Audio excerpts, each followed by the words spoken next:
Esse é o 20 Atualizar, episódio 17, e eu quero saber o que vai mudar no Enem de 2024.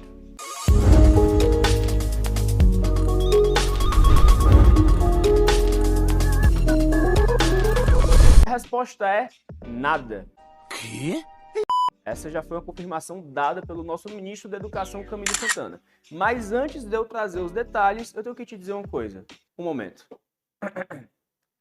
Chico, se tu me quiseres. Esse 20 Atualizar é um oferecimento Luísa Sonza, o assunto mais comentado da semana, que os meus alunos chegaram e falaram: professor, o senhor vai falar sobre a traição que a Luísa Sonza sofreu do Chico?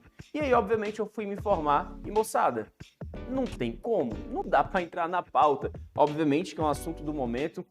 Essa traição que foi uma traição de comoção nacional, até porque ela foi divulgada em rede nacional, mas não dá pra gente levar na pauta da seriedade que é o 20 Atualizar. Mas gostaria de dizer aqui todos os meus sentimentos para a moça Luísa Sonza, que foi traída pelo Chico, Chico que neymarzou, errou, foi moleque, beleza? Porém, infelizmente, né, vida que segue, não dá para entrar na pauta, tá, pessoal? Mas aos meus alunos que pediram, falaram que esse foi o assunto mais comentado na semana, tá aí as minhas considerações a respeito da traição. Mas aí, voltando para o papo sério do 20 Atualizar, o Enem de 2024 vai ter alguma mudança? O que vai ocorrer? A verdade é que na última semana já foi estabelecido que em 2024 nós não teremos mudanças. Tem aluno que gosta e tem aluno que não gosta disso, né? A verdade é que a gente já vinha com algumas transformações no ensino médio que davam indícios de que o Enem seria diferente. E a verdade é que vai chegar o momento que o Enem vai mudar, mas pelo menos não vai ser em 2024 ainda. Essas mudanças elas vão ficar possivelmente para o ano de 2025. Professor, posso confiar? Obviamente que pode, porque essa foi a informação dada pelo nosso ministro da Educação, Camilo Santana, na última semana, no 7º Congresso de Jornalismo Internacional de Educação. Exatamente, 7º Congresso. Eu vou conferir se eu falei esse nome direito, peraí. O 7º Congresso Internacional de Jornalismo de Educação. 7º Congresso Internacional de Jornalismo de Educação, tá? Então nós não teremos mudanças para o Enem de 2024. A verdade é que o nosso cenário de educação está um pouco conturbado. Nos últimos anos, as escolas passaram aí pelas transformações referentes ao novo ensino médio, porém, o ministro da Educação, Camilo Santana, ele está vindo com a ideia de um novo projeto de lei para fazer alguns ajustes aí, e com esses ajustes fazer uma transformação no Exame Nacional do Ensino Médio, que é a principal porta de entrada para a universidade no nosso país. Obviamente que você tem várias universidades particulares que têm os seus vestibulares específicos, né? Mas a nível nacional, creio eu que a maioria dos alunos fazem o Enem. Pudera que eles voltassem atrás, que eles tivessem algumas incertezas, porque desde quando surgiu esse novo ensino médio com os chamados itinerários formativos, dando essa autonomia para os alunos escolherem o que eles querem cursar como prioridade, né, foi um tema muito sensível, muito controverso, que gerou muito debate. Teria um adolescente no auge dos seus 16, 17 anos capacidade já para resolver aquilo que ele queria estudar, como se o futuro dele fosse certo em uma única profissão, ou ele deveria continuar com toda aquela grade que nós já tínhamos dos componentes curriculares? Como eu falei no início, tem gente que era a favor, tem gente que era contra, tem gente que gosta, tem gente que não gosta, mas independente disso, para 2024 nós não teremos mudanças.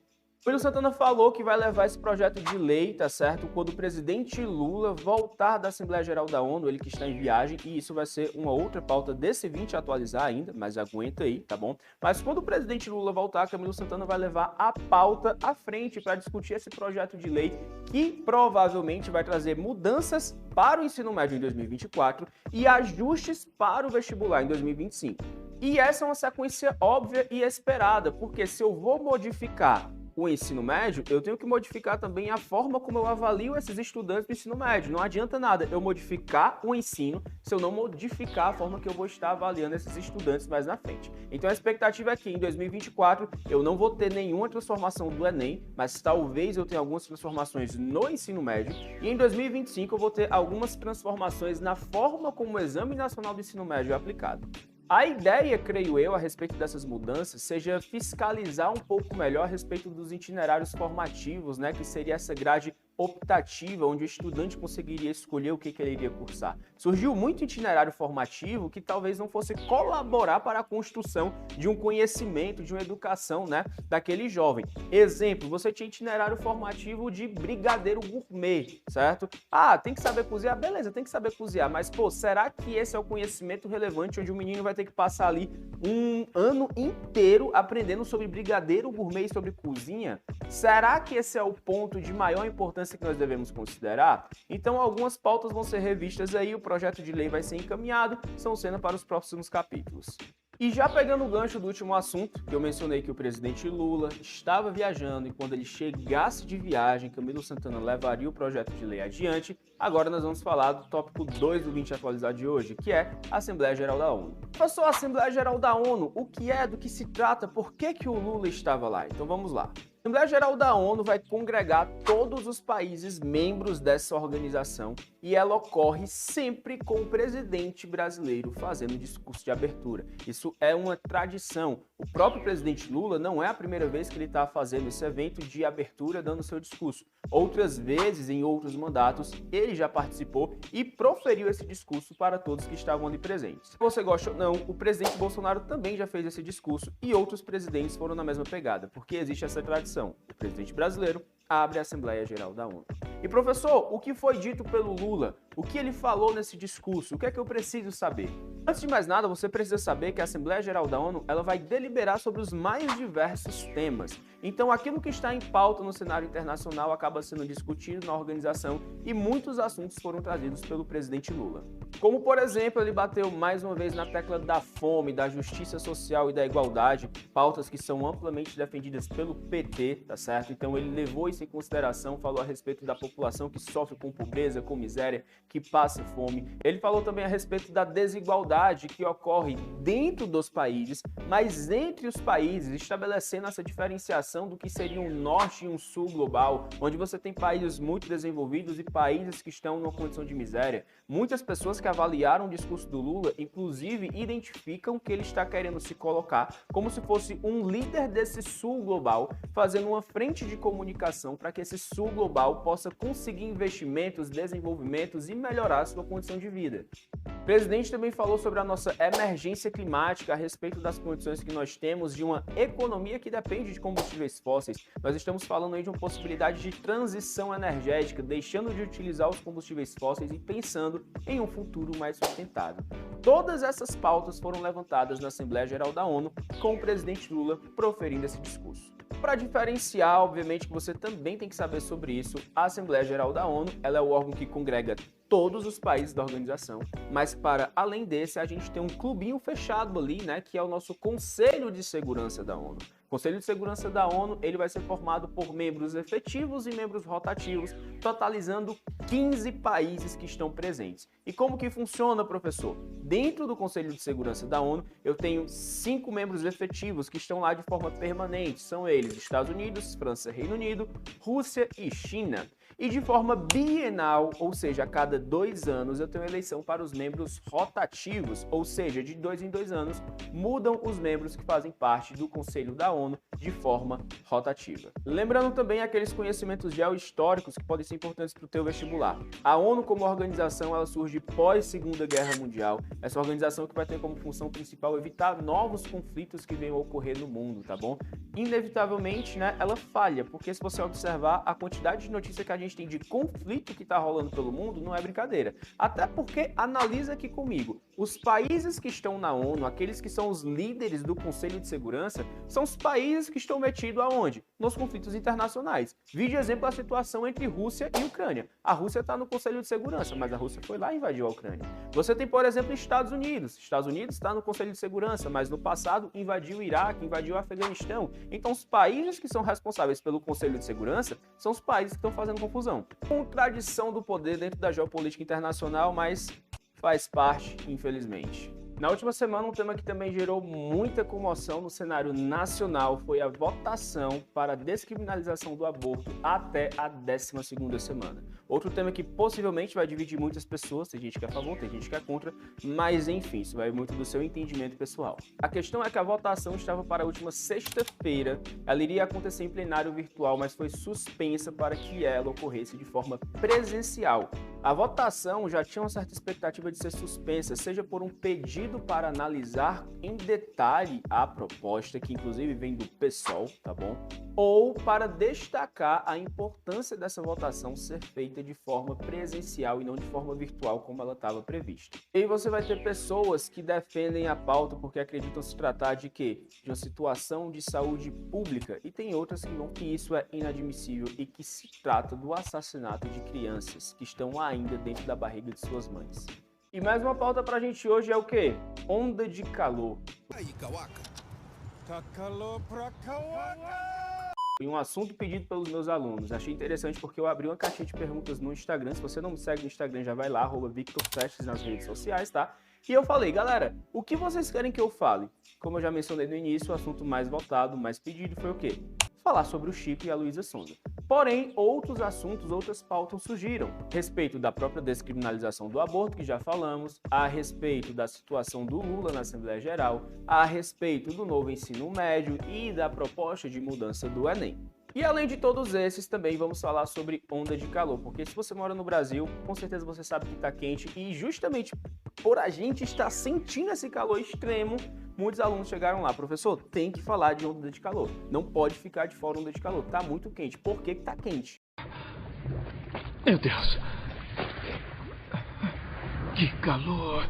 Então sim, procede, temos uma onda de calor, passamos aí na última semana por uma situação de temperaturas elevadas, com sensações térmicas inclusive mais elevadas do que nós esperávamos, tá? Temos uma condição geográfica que provoca isso, que é, entre aspas, uma condição natural, por própria saída do inverno. Estamos saindo do inverno, então é de se esperar que agora as temperaturas fiquem um pouco mais elevadas à medida que você vai avançando nas estações do ano, beleza? A onda de calor ela vai ser caracterizada pela temperatura mais elevada dentro daquilo que seria a nossa normal climatológica. Professor, o que é isso?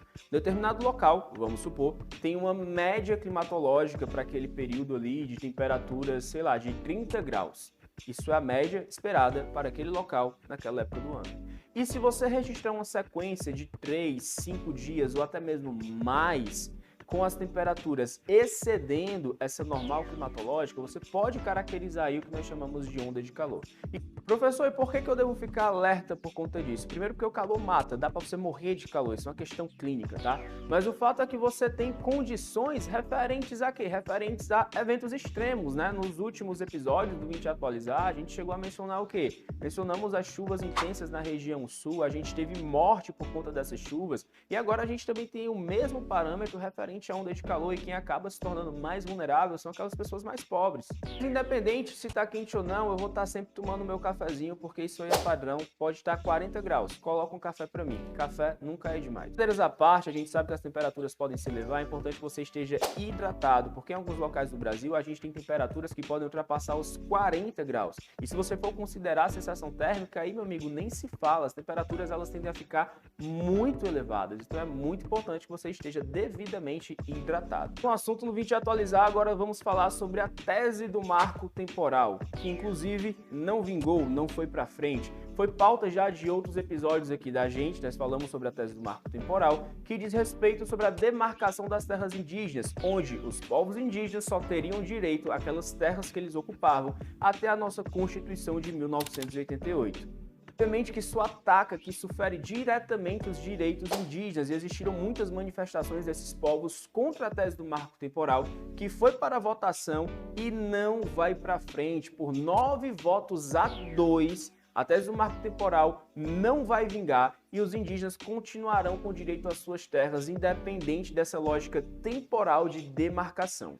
Sempre aposto que isso pode surgir na tua prova ou até mesmo na tua redação a respeito do direito dos povos indígenas, a respeito do que está acontecendo com as terras indígenas, quem está invadindo, por que os indígenas estão sendo retirados de suas terras.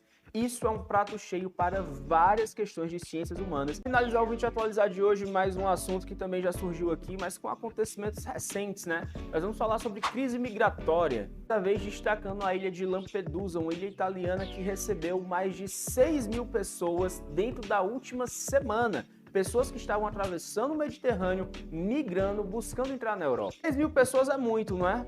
Agora deixa eu te dizer uma informação. 6.000 pessoas já consta como a população oficial de Lampedusa, ou seja, basicamente dentro de uma semana a população duplicou com base apenas nas chegadas de imigrantes e refugiados. Tá entendendo o problema dessa crise migratória? São pessoas que estão fugindo de guerras, fugindo de conflitos, saindo principalmente do Oriente Médio ou do norte da África, atravessando o Mediterrâneo, buscando chegar na Europa atrás de melhores condições de vida. Mas aí você causa uma crise migratória muito grande, porque obviamente a ilha de Lampedusa não tem condição de receber com qualidade todas essas pessoas. O ideal é que elas consigam aí se dispersar para o continente europeu como um todo, né, para não gerar nenhum tipo de conflito a respeito da superlotação que vai ser verificada se elas continuarem na ilha. A gente destaca dentro dessa crise migratória, mais uma vez, o papel da Acnur, o Alto Comissariado das Nações Unidas para Refugiados, que está de olho nessa situação, a respeito do que está acontecendo ali no Mediterrâneo, porque sempre tem pessoas atravessando o Mediterrâneo,